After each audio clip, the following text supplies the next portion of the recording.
সবাইকে স্বাগত জানাচ্ছি আজকের নতুন একটি আলোচনায়। আমরা আজকে আলোচনা করতে চলেছি বিখ্যাত লেখক, রাজনীতিবিদ, কূটনীতিবিদ এবং জনপ্রিয় বক্তা শশী থারুরের একটি অনবদ্য গ্রন্থ যেটির নাম হচ্ছে দুটো।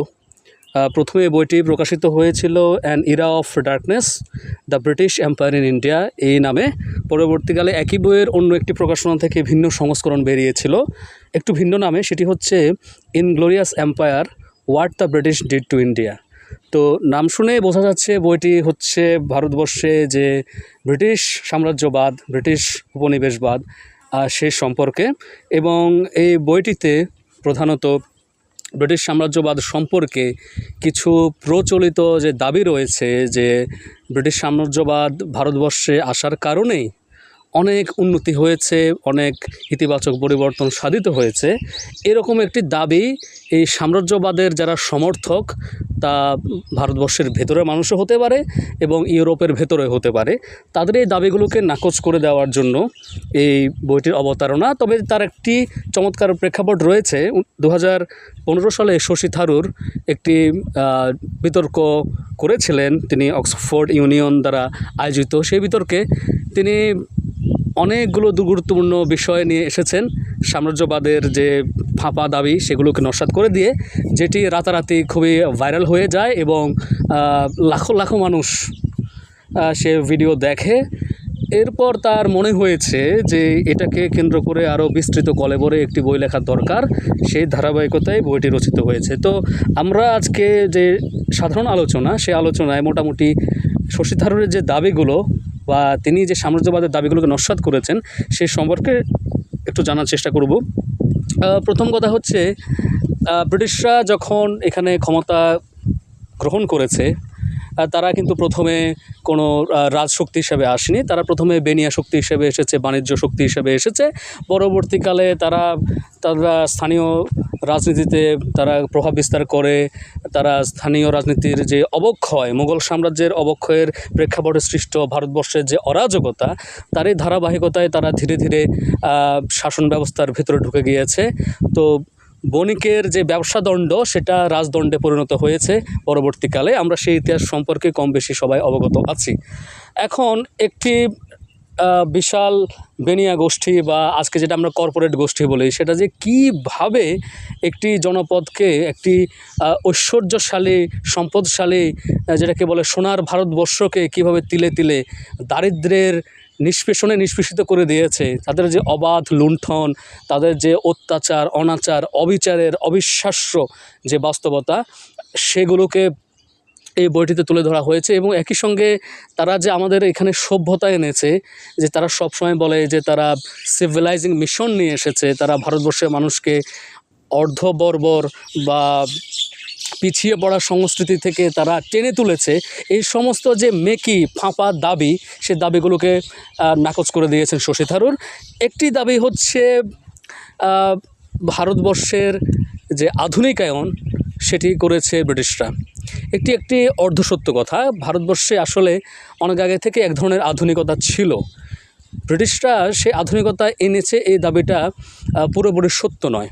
তারা যে বলে যে আমাদের এখানে তারা শিক্ষা ব্যবস্থা প্রণয়ন করেছে, আমাদেরকে আধুনিক শিক্ষায় শিক্ষিত করেছে, তো সেই দাবির বিরুদ্ধে শশী থারুর যেটা বলেছেন বা বলার চেষ্টা করেছেন সেটা হচ্ছে ভারতবর্ষের শিক্ষার একটি ব্যাপক ঐতিহ্য ছিল। আমরা জানি নালন্দা বিশ্ববিদ্যালয় একটি চমৎকার বিশ্ববিদ্যালয় ছিল প্রাচীন ভারতে, এবং এখানে দেশ বিদেশ থেকে ছাত্রছাত্রীরা আসতো, তারা পড়াশোনা করতো।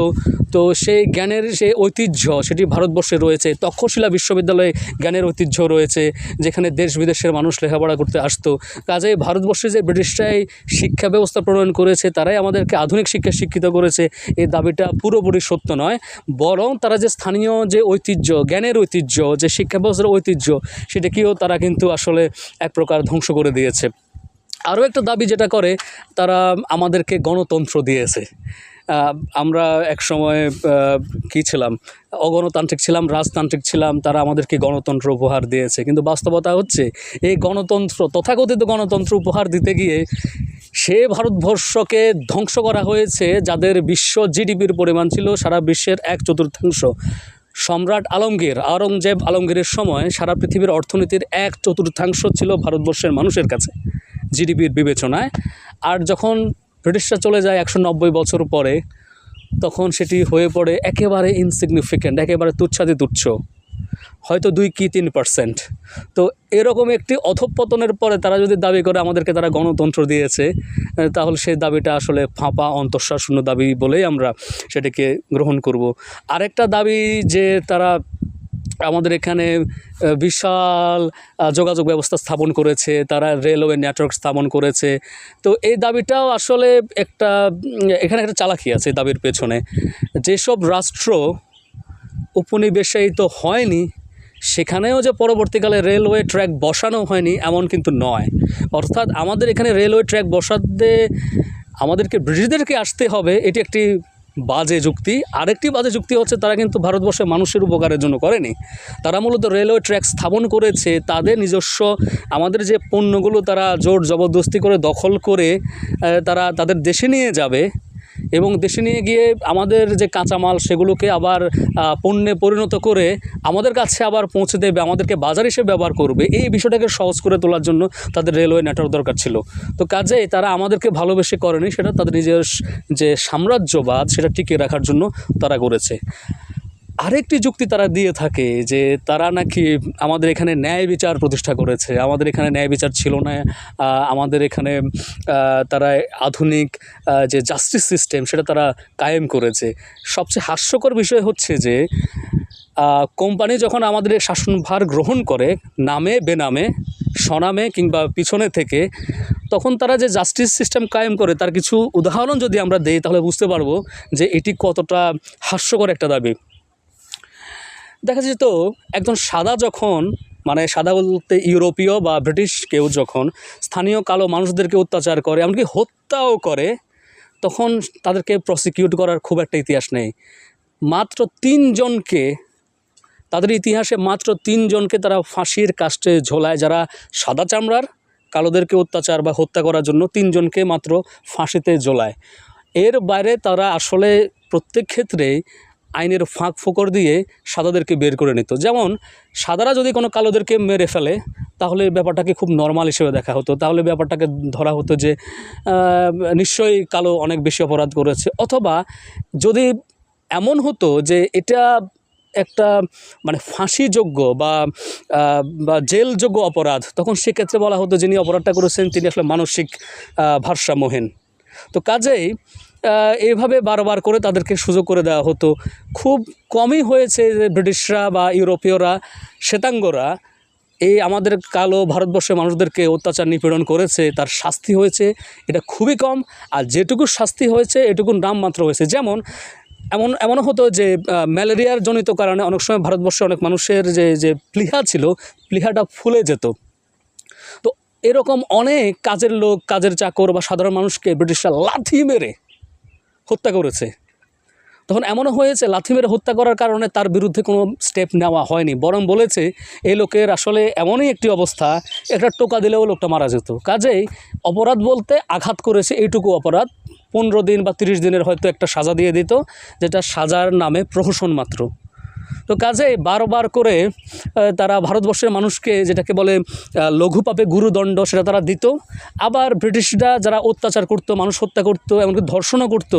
আমরা তো জানি জালিয়ানওয়ালাবাগের যে হত্যাকাণ্ড সম্পর্কে আমরা জানি, যেটার প্রতিবাদে আমাদের রবীন্দ্রনাথ ঠাকুর নাইট উপাধিও তিনি প্রত্যাখ্যান করেছিলেন। সেখানে যে ডায়ার সাহেব, যিনি এই বসন্ত উৎসব পালন করা বা নববর্ষ আমি ঠিক জানি না, উৎসব পালন করতে আসা সে পাঞ্জাবের সাধারণ মানুষকে যখন নির্বিচারে হত্যা করা হয়, তার বিরুদ্ধে তেমন কোনো ব্যবস্থা তো নেওয়া হয়নি, বরং তাকে পুরস্কৃত করা হয়েছে, তাকে বাহবা দেওয়া হয়েছে। এ হচ্ছে ব্রিটিশদের ন্যায় বিচারের একটি লক্ষণ। আমরা জানি ক্ষুদিরাম বসু একজন অপ্রাপ্তবয়স্ক ছিলেন, তাকে ফাঁসির কাস্টে ঝুলিয়ে দেওয়া হয়। অথচ ডায়ার সাহেব যিনি এতগুলো মানুষকে মারার জন্য নির্দেশ দিয়েছেন তার কিচ্ছুটি হয়নি। এই হচ্ছে তাদের জাস্টিস সিস্টেম। সবচেয়ে হাস্যকর বিষয় হচ্ছে এটা, তাদের যে জাস্টিস সিস্টেম সেটা এতই বেশি মানে দীর্ঘ প্রক্রিয়া, লম্বা প্রক্রিয়া। এখনও ভারতের নিম্ন আদালতে অনেকগুলো কেস জমে আছে যেগুলো আসলে ব্রিটিশ আমলে করা হয়েছিল। তার সুরাহা এখন পর্যন্ত করা হয়নি। এই হচ্ছে তাদের আইন। তো এই আইন সবসময় সাদাদেরকে রক্ষা করতো এবং কালোদের প্রতি বা ভারতবর্ষের বাদামি চামড়ার মানুষদের প্রতি সবসময় ছিল পক্ষপাত দুষ্ট তাদের বিরুদ্ধে। এই হচ্ছে তাদের জাস্টিস সিস্টেম, যেটা তারা আমাদেরকে উপহার দিয়েছেন। অথচ আমরা ভারতবর্ষের ইতিহাসে পাই আমাদের নবাবরা, আমাদের কাজীরা ন্যায় বিচার প্রতিষ্ঠা করেছেন, তার অনেক অনেক উদাহরণ কিন্তু আমরা পাই। তো এরকম অসংখ্য দাবি তারা করেছে। এমনকি তারা একটা দাবি করে যে তারা আমাদের ইংলিশ ভাষা দিয়েছে, তারা আমাদেরকে ইংরেজি শিখিয়েছে এবং ইংরেজি একটি বিশ্ব ভাষা, কাজেই তারা আমাদের প্রভূত উপকার করেছে। কিন্তু বাস্তবতা হচ্ছে তারা যে ইংরেজি ভাষাটা আমাদেরকে দিয়েছে, তারা কিন্তু ইংরেজি ভাষাটা আমাদেরকে উপহার স্বরূপ দেয়নি, বরং তারা ইংরেজি ভাষা আমাদেরকে শিখিয়েছে অল্প কিছু দালাল শ্রেণী তৈরি করার জন্য, যারা কিনা ব্রিটিশদের গোলামি করবে এবং আমাদেরকে শাসন করবে। পরবর্তীকালে স্থানীয় জনগণ তাদের মতো করে, ভারতবর্ষের মানুষ তাদের মতো করে ইংরেজি ভাষাটাকে চর্চা করেছে। সেই ইংরেজি ভাষাটাকে নিয়ে তারা এটাকে, আমরা যে টেম্পেস্টের ক্যালিবান সম্পর্কে জানি, ক্যালিবান যেরকম প্রভুদের ভাষা আয়ত্ত করে প্রভুদেরকে গালি দিয়েছে, ভারতবর্ষের মানুষও ইংরেজি ভাষাটাকে সেভাবে নিয়ে তাদের নিজের ভাষা করে নিয়েছে। এটা যতটা না ব্রিটিশদের অবদান, তার চাইতে বেশি ভারতবর্ষের মানুষের প্রতিবাদ এবং তাদের ক্যারিয়ার, তাদের জীবন ব্যবস্থার অংশ হিসেবে তারা ইংরেজি ভাষাকে গ্রহণ করেছে। আর এটা কিন্তু ব্রিটিশদের যে বদান্যতা, তাদের দয়া দাক্ষিণ্য, সেটার কারণে নয়। কারণ তারাই বারবার বলেছে তারা আমাদের ইংরেজি শেখাচ্ছে এমন একটি গোষ্ঠী তৈরি করার জন্য যারা হবে রক্তে ভারতীয় কিন্তু চিন্তা চেতনায় হবে ব্রিটেনের দাস বা ব্রিটেনের চিন্তার সমকক্ষী। কাজে ইংরেজি ভাষাটাও আমাদেরকে আমাদের মতো করে গ্রহণ করতে হয়েছে। এই দাবিটাও নাকচ হয়ে যায়। আরেকটা দাবি যেটা হচ্ছে যে দাবি নয়, বরং আমরা জানি যে ভারতবর্ষে বর্ণ প্রথা একটি ভয়ানক প্রথা, তাই নয় কি? তো বর্ণ প্রথা বা কাস্ট সিস্টেম আসলে ব্রিটিশরা আসার পূর্বে এতটা জটিল ছিল না। কাস্ট সিস্টেমের পাশাপাশি এলাকা, ভাষা, সংস্কৃতি প্রত্যেকটা জিনিসই কিন্তু মানুষের জীবনযাপনে একটা প্রভাব বিস্তার করতো। কিন্তু ব্রিটিশ আসার পর কী করলো? তারা এমন করলো যে প্রত্যেককে তার কাস্ট আইডেন্টিটি তাকে দেখাতেই হবে। প্রত্যেকের নামের সঙ্গে কাস্টটা এমনভাবে জুড়ে দিয়েছে যে আমি ভারতবর্ষে যেখানে যাই না কেন আমার কাস্ট আমার সঙ্গেই যাবে, কারণ আমার পরিচিতি, আমার সমস্ত কিছুর মধ্যে সেই কাস্ট আইডেন্টিটি থাকবেই থাকবে, যেটা ব্রিটিশ পূর্বযুগে এমনটা ছিল না। আবার যে ব্রাহ্মণদের যে ব্রাহ্মণ্যবাদী একটা তৎপরতা, সেটাও কিন্তু ব্রিটিশদের অবদান। কীভাবে সেটা হচ্ছে ভারতবর্ষের জ্ঞান বিজ্ঞানকে বোঝার জন্য, ভারতবর্ষের শাস্ত্রকে বোঝার জন্য তারাই বিভিন্ন পণ্ডিতদেরকে নিয়োগ দিয়েছে ভারতের আইন, যেসব মনুসংহিতা রয়েছে, যে শাস্ত্র রয়েছে, সেগুলোকে অনুবাদ করার জন্য, সেগুলোকে ব্যাখ্যা করার জন্য। আর এর দায়িত্ব দিয়েছে ব্রাহ্মণ পণ্ডিতদেরকে। কাজে ব্রাহ্মণ পণ্ডিতরা তারা তাদের মতো করে শাস্ত্র ব্যাখ্যা দিয়েছে, তাদের মতো করে তারা সুবিধা নিয়ে নিয়েছে। আর ব্রিটিশরা এমনটাই চেয়েছে যে তারা একটা সুবিধাপ্রাপ্ত শ্রেণী তৈরি করবে, কারণ তাদের সমাজে কিন্তু হায়ারার্কি রয়েছে। ব্রিটেনের সমাজ বা ইউরোপের সমাজ কিন্তু ব্যাপকভাবে স্তরান্বিত, তাদের সেখানে হায়ারার্কি রয়েছে। তারা চেয়েছে তারা যেখানে শাসন করতে আসবে সেখানেও এরকম একটা ব্যবস্থা থাকুক। কাজে তারা বর্ণ প্রথা, যেটা হায়ারার্কি বেসড, হায়ারার্কি ভিত্তিক, তারাই সেটাকে পৃষ্ঠপোষকতা দিয়েছে প্রাতিষ্ঠানিকভাবে। আর বর্ণ প্রথা এতটা রিজিড ছিল না, এতটা কঠিন ছিল না ব্রিটিশ পূর্বযুগে, যতটা ব্রিটিশদের পরবর্তী সময়ে তৈরি হয়েছে। কাজে আমরা যে দাবি করি যে ভারতবর্ষ আগে থেকে বর্ণপ্রথায় জর্জরিত, এটা আসলে অনেকটা সত্যি দাবি নয়, বরং ব্রিটিশরাই এই সমস্যাটাকে আরও বেশি করে প্রকট আকার ধারণ করতে সাহায্য করেছে। তো মোটা দাগে আমরা তাহলে দেখতে পাই যে ভারতবর্ষের একটা ব্যাপক অর্থনীতি ছিল। আমরা জানি যে পৃথিবীর 1/4 জিডিপির মালিক ভারতবর্ষের মানুষ। কিন্তু আমরা পরবর্তীকালে এটাও দেখেছি যে ব্রিটেনের যে শিল্প বিপ্লব হয়েছে, আমরা সেটা নিয়ে পড়াশোনা করেছি, কিন্তু আমরা কি জানি যে শিল্প বিপ্লব সম্পন্ন করতে গিয়ে তাদের যে কাঁচামাল, যে অর্থের যোগান, তাদের যে রিসোর্সেস, সমস্ত কিছু প্রদান করেছে মূলত ভারতবর্ষ এবং ব্রিটেনের অন্যান্য প্রদেশ, তাই নয় কি? তো কাজেই তারা যখন শিল্প বিপ্লব করছে, তারা আমাদের শিল্প কারখানাগুলোকে ধ্বংস করে দিয়েছে। আমরা সেই গল্পটা জানি, যদিও অসমর্থিত, কিন্তু ব্যাপকভাবে দাবি করা হয় যে আমাদের যে মসলিন যারা শিল্পী ছিলেন, তাঁতি ছিলেন, তাদের সবার আঙ্গুল কেটে ফেলা হয়। এটা তো আমরা গল্প হিসাবে জানি, সত্য কতটুকু আছে সেটার পেছনে আমরা জানি না, কিন্তু এরকম একটি গল্প প্রচলিত আছে। শুধু তাই নয়, আমাদের যেসব শিল্প রয়েছে সমস্ত শিল্পকে ধীরে ধীরে ধ্বংস করে দেওয়া হয়। আমরা একসময় শিল্পতেও কিন্তু একটি সমৃদ্ধিশালী রাষ্ট্র ছিলাম, জনপদ ছিলাম, কিন্তু আমাদের সেই শিল্পকে ধ্বংস করে দিয়ে আমাদেরকে কৃষির উপর নির্ভরশীল হতে বাধ্য করা হয়। তারপর আমাদেরকে বলে দেয় যে আমরা হচ্ছে কৃষি নির্ভর রাষ্ট্র। বাস্তবতা হচ্ছে আমাদের এখানেও শিল্প বিপ্লবের মতো প্রোটো শিল্প বিপ্লব বলে বা প্রায় শিল্প বিপ্লব বলে এরকম একটা ব্যাপার ছিল।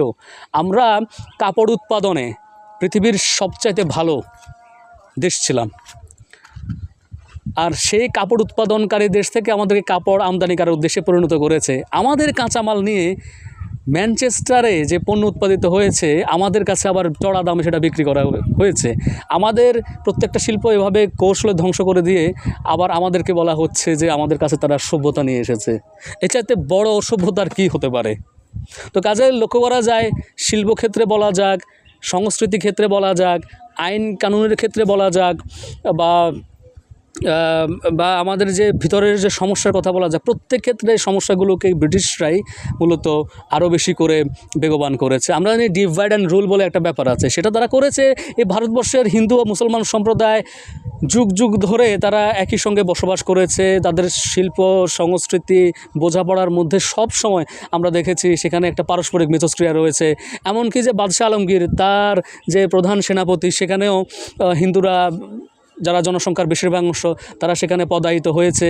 আমরা জানি যে আকবরের সেনাবাহিনীতে মান সিং ছিলেন প্রধান সেনাবাহিনী, তার যে মন্ত্রিসভা সেখানে নবরত্ন ছিল।